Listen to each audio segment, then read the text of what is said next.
तेज खबर पैनी नजर। नमस्कार, आप देख रहे हैं खबर फास्ट और मैं हूं कायनात अंसारी।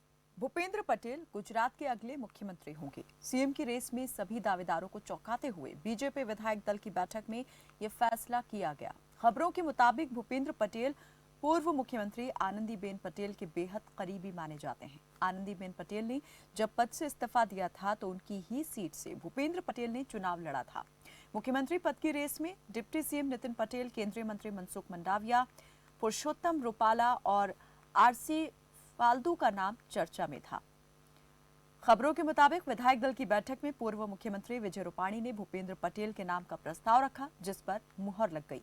विधायक दल की बैठक में केंद्रीय मंत्री नरेंद्र सिंह तोमर और पार्टी महासचिव तरुण चुग को बतौर पर्यवेक्षक भेजा गया था।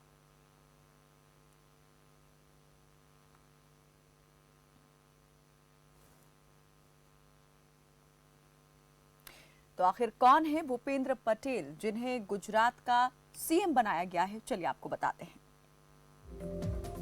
भूपेंद्र पटेल होंगे गुजरात के नए सीएम। अहमदाबाद की घाटलोदिया से विधायक हैं पटेल। पटेल समुदाय में भूपेंद्र पटेल की अच्छी खासी पकड़ है। पूर्व मुख्यमंत्री आनंदीबेन पटेल के बेहद करीबी हैं। 2017 में पहली बार विधायक चुने गए थे पटेल। 1,17,000 वोटों से दी थी कांग्रेस उम्मीदवार को मात, और ये सबसे ज्यादा कह सकते हैं कि बड़ी जीत थी गुजरात में किसी भी क्षेत्र से जीतने वाले उम्मीदवार की। भारी मतों से इन्होंने जीत दर्ज की थी। और गुजरात में गांधीनगर के बीजेपी दफ्तर में जो विधायक दल की बैठक हुई उसमें सीएम नाम का जो चुनाव हुआ उसमें भूपेंद्र पटेल को चुना गया।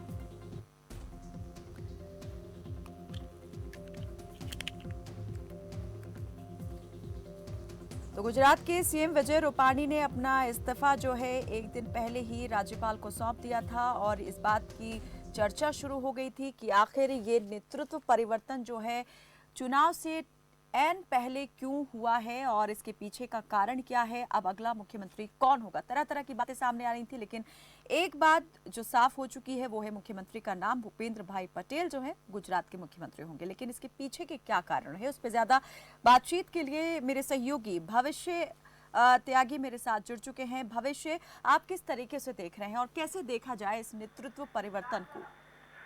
देखिए कायनात, जिस तरह से नेतृत्व परिवर्तन हुआ है, हालांकि इससे पहले हमने कर्नाटक को देखा, कर्नाटक में भी मुख्यमंत्री का चेहरा बदला गया। उत्तराखंड की हम बात करें तो यहाँ पर भी देखिए किस तरह से 2 मुख्यमंत्री बदले गए। गुजरात के परिप्रेक्ष्य में अगर बात की जाए, और गुजरात में खासकर ये रहा क्योंकि देखिए कई नाम सामने आ रहे थे कायनात, चाहे केंद्रीय मंत्री पुरुषोत्तम रुपाला की बात की जाए, मनसुख मंडाविया की बात की जाए, या फिर नितिन पटेल जो एक कद्दावर नेता गुजरात की राजनीति में माने जाते हैं, बीजेपी पर जो प्रदेश संगठन है उस पर अच्छा होल्ड रखने वाले एक नेता माने जाते हैं। उनके अलावा इसको अगर हम कहें राजनीति में, गुजरात की राजनीति में एक सरप्राइज फैक्टर है जो अब यहाँ पर दिया है केंद्रीय नेतृत्व की तरफ से, केंद्रीय आला कमान की तरफ से भूपेंद्र पटेल का जो नाम सामने आया है। क्योंकि भूपेंद्र पटेल की अगर बात की जाए, देखिए आनंदीबेन पटेल के करीबी माने जाते हैं, और घाटलोदिया विधानसभा सीट से 2017 में इन्होंने पहली बार विधानसभा चुनाव लड़ा था और यहाँ से जीत दर्ज कर विधानसभा पहुंचे थे। हालांकि देखिए अब क्योंकि जो जानकारी मिल रही है, कुछ ही देर बाद राज्यपाल से भी मुलाकात करेंगे भूपेंद्र पटेल, उसके बाद जो औपचारिकताएं हैं आगे की वो पूरी की जाएंगी।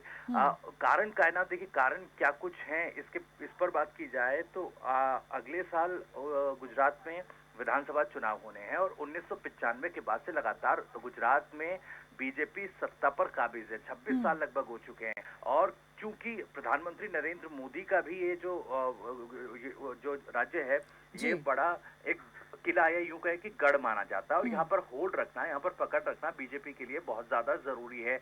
कहीं ना कहीं अगर यहाँ थोड़ा नुकसान बीजेपी को होता है तो उसका असर बाकी राज्यों में, या यूं कहे कि केंद्र की राजनीति में भी देखने को मिलेगा। बिल्कुल, जिस गुजरात को विकास के मॉडल के तौर पर गुजरात मॉडल को पूरे देश में पेश किया था बीजेपी ने, अगर वहीं पर जरा भी ऊपर नीचे परिणाम होते हैं, नतीजे होते हैं, तो बीजेपी के लिए अच्छी बात नहीं हो सकती। तो क्या लगता है आपको भविष्य, इससे पहले आनंदीबेन पटेल को भी उनका कार्यकाल पूरा होने से पहले ही अपने पद से इस्तीफा देना पड़ा था और चुनाव से कुछ वक्त पहले ही दूसरे व्यक्ति के हाथ में सीएम पद की कमान गई थी। अब यहाँ भी ऐसे ही देखने को मिल रहा है कि चुनाव से कुछ वक्त पहले ही विजय रूपाणी हट जाते हैं और भूपेंद्र पटेल का नाम सामने आ जाता है। तो ऐसे में ये क्या माना जाए, क्या बीजेपी ने ये ट्रेंड सेट कर लिया है कि चुनाव से पहले सीएम को बदल देना है और संगठनात्मक बदलाव का नाम दे देना है, या फिर ये मजबूरी हो गई? देखिए, कायनात इसको अगर बड़े परिप्रेक्ष्य में समझा जाए, हालांकि जैसा आपने जिक्र किया कि आनंदीबेन पटेल को हटा करके विजय रूपाणी को जिस तरह से मुख्यमंत्री बनाया गया था, तो जहां तक बात की जाए कि एक संगठनात्मक तौर पर या लोगों के बीच अगर किसी तरह की नेगेटिव एक इमेज जा रही है मुख्यमंत्री की, तो उसको खत्म करने की कोशिश और इस तरह के एक्सपेरिमेंट बीजेपी गुजरात में पहले भी करती आई है। एक जिक्र आपने किया, इससे पहले 2001 में खुद नरेंद्र मोदी को मुख्यमंत्री बनाया गया था जब केशव भाई पटेल को हटाया गया था।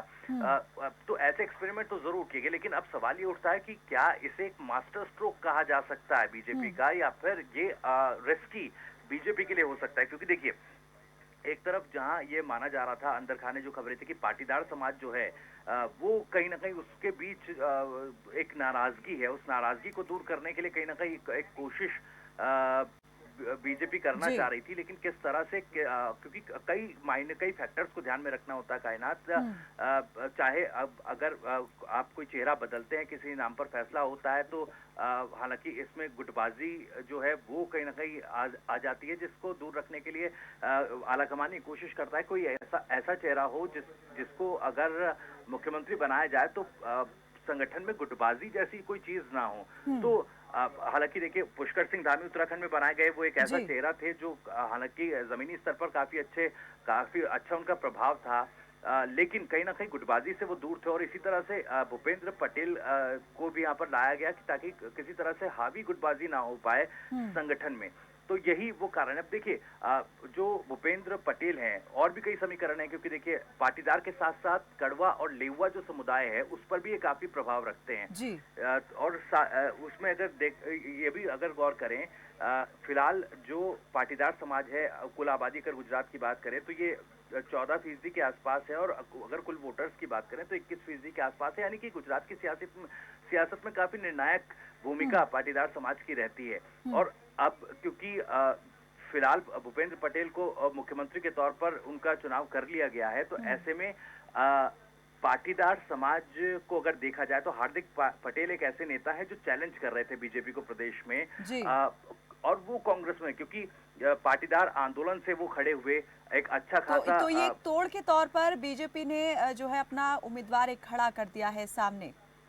जाहिर तौर पर देखिए, जो नुकसान एक कहीं ना कहीं हो रहा था, अब पहले आंदोलन से हार्दिक पटेल आए और उसके बाद वो कांग्रेस में शामिल हो गए और जनता की आवाज को बड़ी ही बेबाकी से वो भी उठाते रहते हैं, तो कहीं ना कहीं ये एक बड़ा चैलेंज बीजेपी को ग्राउंड पर मिल रहा था। इससे कैसे निपटा जाएगा और किस तरह से और मजबूत पकड़ पाटीदार समाज पर और इस प्रदेश पर रखी जाए, ये कहीं ना कहीं बीजेपी का एक मेन फोकस रहा है जी। कायनात बिल्कुल, तो कह सकते हैं कि वोट समीकरण में संतुलन बैठाने के लिए यहाँ पर इस तरीके से चीज़ों को ऊपर नीचे किया गया है, और जो भूपेंद्र पटेल का नाम निकलकर सामने आया है वो इसी का एक नतीजा परिणाम कह सकते हैं। बहुत बहुत शुक्रिया भविष्य से तमाम जानकारी के लिए। तो भूपेंद्र पटेल गुजरात के अगले सीएम जो हैं वो बनाए गए हैं। हालांकि कार्यकाल जो है वो विजय रूपाणी का भी रहता था, लेकिन अपने कार्यकाल पूरा करने से पहले ही उन्हें भी इस्तीफा देना पड़ा। जिस तरह से उत्तराखंड में देखा गया कि मुख्यमंत्री के चेहरे बदले गए, गुजरात में भी कुछ इसी तरह की तस्वीर जो है दिखाई दी, घटनाक्रम इसी तरह का हुआ। भूपेंद्र पटेल को गुजरात का नया सीएम बना दिया गया है। केंद्रीय मंत्री और बीजेपी नेता नरेंद्र सिंह तोमर ने बताया कि भूपेंद्र पटेल को बीजेपी विधायक दल के नए नेता के तौर पर चुन लिया गया है। विजय रूपाणी ने शनिवार को अचानक गुजरात के सीएम पद से इस्तीफा देते हुए सभी को चौंका दिया था, और इसके बाद नए सीएम के नाम का चुनाव जो है वो आज हो गया।